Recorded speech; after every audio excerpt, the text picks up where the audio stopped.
अस्सलाम वालेकुम।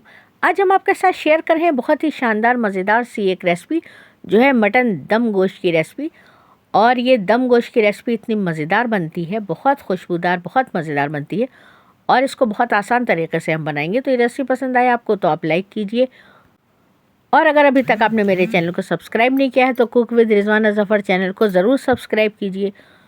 तो ये दम गोश्त बेहद आसान तरीके से आज हम बनाएंगे। तो आइए शुरू करते हैं इसको बनाना। इसके लिए सबसे पहले एक हमने जार लिया है, उसमें हमने 5 काजू 5 बादाम डाले हैं। इसको हमने पहले रोस्ट कर लिया था, तो इसको हल्का सा रोस्ट करके ही डालें, और इसको कम ज़्यादा आप कर सकते हैं काजू बादाम को। उसके बाद हमने 5 छोटी इलायची ली है, एक बड़ी इलायची ली है, एक छोटा दालचीनी का टुकड़ा लिया है, थोड़ा सा जावित्री और जायफल लिया है, और 4-5 लौंग और काली मिर्च है। उसके बाद आधा टीस्पून इसमें शाह ज़ीरा हमने लिया है, और इन सबको ड्राई पीसना है, इसमें पानी नहीं पड़ेगा। उसके बाद इसमें हमने 2 टेबल स्पून ये नारियल लिया है, और नारियल को भी हल्का सा रोस्ट कर लें। तो उसके बाद ये हमने अब 750 ग्राम मटन लिया है, और आप इसको बड़े के गोश्त में या चिकन में भी बना सकते हैं। तो रेसिपी इसी तरह से रहेगी, बस कुकिंग टाइम उसका थोड़ा अलग होगा। और इसको इस तरह से हमने धो के बिल्कुल ड्राई कर लिया है। अब उसी बर्तन में इसको डाला है जिसमें हमको पकाना है, तो हमने डायरेक्ट उसी बर्तन में ही डाल दिया है। और उसके बाद जो हमने ये मसाला पीस के रखा था, इसको बिल्कुल ड्राई ही पीसना है, इसमें पानी बिल्कुल नहीं पड़ेगा। तो इस तरह से ये ड्राई मसाला पीस के और वो इसी में डाल दिया है। और अब ये 2 बड़ी प्याज हैं जिसको हमने थोड़ा सा हाथ से क्रश कर दिया था, तो इसको फ्राई कर लिया था। 2 बड़ी प्याज थी ये भी इसी में डाल दिया है। उसके बाद 2 टीस्पून लहसुन अदरक का पेस्ट है, और 6 इसमें हरी मिर्च है। ये सब हमने एक साथ पीस लिया था, तो ये भी इसी में चला जाएगा। और अब इसमें हम 1 कप दही डाल रहे हैं, और ये दही बहुत ज़्यादा खट्टा नहीं है। उसके बाद 1 टीस्पून नमक डाल रहे हैं। नमक और मिर्च आप अपने हिसाब से रखें।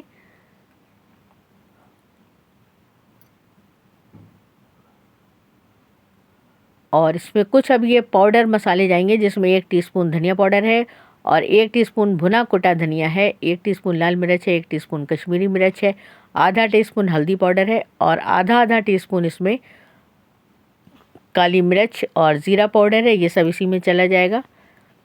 और उसके बाद कुछ साबुत गरम मसाले जाएंगे, जिसमें 2 तेज़पत्ते हैं, और 2-3 छोटी इलायची है, एक बड़ी इलायची है, छोटे छोटे से 2 दालचीनी के टुकड़े हैं, 4-5 लौंग काली मिर्च है, और 1 टीस्पून इसमें ज़ीरा है।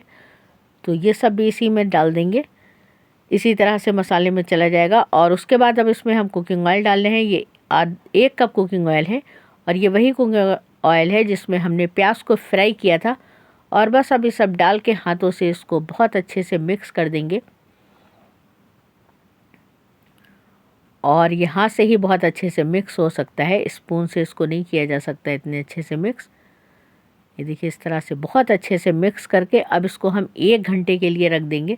अगर आपके पास टाइम है तो आप ज़्यादा देर के लिए रख दें, और क्योंकि सर्दियां हैं शुरू हो गई हैं तो इसको हम बाहर ही रखेंगे, फ्रिज में नहीं रखेंगे। अगर ज़रा सी भी गर्मी है तो फिर आप फ्रिज में ही रखें। तो इस तरह से इसको हम 1 घंटे के लिए छोड़ देंगे, और अब हम आपसे 1 घंटे के बाद मिलते हैं। ये देखिए 1 घंटे के बाद अब हम आपको इसको दिखा रहे हैं खोल के, और ये देखिए बिल्कुल इसमें तेल सब किनारे किनारे से ऊपर आ गया है। इसको रखे हुए 1 घंटा हो चुका था, तो इसको थोड़ा सा फिर से मिक्स करेंगे, और मिक्स करके अब हम गैस की फ्लेम को ऑन कर देंगे, और उसके बाद इसको बहुत अच्छे से भून लेंगे। अब इसमें पानी नहीं डालना है, जो इसमें दही हमने डाला है उसी दही के पानी में ही ये बहुत अच्छे से भुन जाएगा, और इस तरह से बहुत अच्छे से भून लेंगे इसको। और जब ये बहुत अच्छे से भुन जाएगा तब हम इसमें 1 टीस्पून होममेड गरम मसाला डालेंगे। वैसे आप मैरिनेशन में भी ये गरम मसाला डाल सकते हैं, तो हमने इसको अब डाला है बाद में भूनने के बाद, ताकि इसकी बहुत अच्छी खुशबू आए। और उसके बाद ये धनिया भी हम अब बाद में डाल रहे हैं भूनने के बाद। अब हम ऊपर से धनिया डाल रहे हैं, बहुत फ्रेश धनिया का टेस्ट आता है फिर जब इसको अब हम दम पे लगाएंगे। और अब हमने ये 1.5 कप इसमें पानी डाला है, और इसमें हम 1 नींबू का रस डाल देंगे। और नींबू का रस को आप मैरिनेशन में डाल सकते हैं, लेकिन इसको हम अब ऊपर से डाल रहे हैं।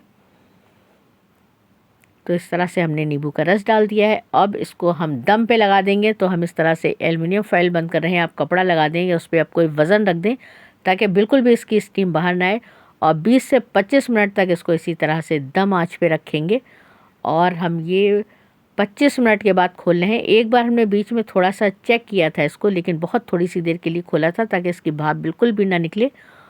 और ये देखिए 25 मिनट के बाद बिल्कुल बेहतरीन ये गल के तैयार है, बहुत ज़बरदस्त। और इसको 10 मिनट के बाद हमने तवे के ऊपर रख दिया था और गैस की फ्लेम को बिल्कुल लो कर दिया था। तो इस तरह से ये तवे पे बिल्कुल दम की आंच में पक्का है। बहुत ही मज़ेदार, बहुत टेस्टी बन के तैयार हुआ। बहुत ज़बरदस्त इसकी खुशबू आ रही है और चारों तरफ बहुत खुशबू फैली थी इसकी। बहुत ही लजीज बन के तैयार होता है। तो बस अब ये तैयार है, इसको डिश आउट करते हैं। तो ये दम गोश्त बेहतरीन बन के तैयार है, आप इसको ज़रूर ट्राई कीजिएगा। और आप चाहें तो इसको बड़े के गोश्त में बनाएं या चिकन में बनाएं, बस कुकिंग टाइम उसका अलग होगा दोनों का। और रेसिपी आप इसी तरह से बनाएं, बहुत टेस्टी बनेगी, बहुत मज़ेदार ये रेसिपी बन के तैयार हुई है। तो आप इसको ट्राई ज़रूर कीजिएगा। इसी तरह से थोड़ा सा ये भुना भुना सा होता है, बहुत ज़्यादा इसमें ग्रेवी नहीं होती है। उसके ऊपर से बाद में हमने देखिए हरा धनिया थोड़ा सा और डाला है, हरी मिर्च डाल दी है और अब इस पर जूलियन कट अदरक डाल देंगे। और बस ये टेस्टी सी दम गोश्त की रेसिपी बन के तैयार है। आपको अगर ये रेसिपी पसंद आई तो आप लाइक कीजिए। और अगर अभी तक आपने मेरे चैनल को सब्सक्राइब नहीं किया तो cook with Rizwana Zafar channel को ज़रूर सब्सक्राइब कीजिए। और ये देखिए हम तोड़ के आपको दिखा रहे हैं, बिल्कुल एकदम हाथ के इशारे से इसकी बोटियाँ टूट रही हैं। और बस इसी मज़ेदार सी दम गोश्त की रेसिपी के साथ आप इजाज़त दीजिए। इंशाल्लाह फिर मिलेंगे किसी और मज़ेदार रेसिपी के साथ। अपना ख्याल रखिएगा, रिजवाना को दुआ में याद रखिएगा। अल्लाह हाफिज़।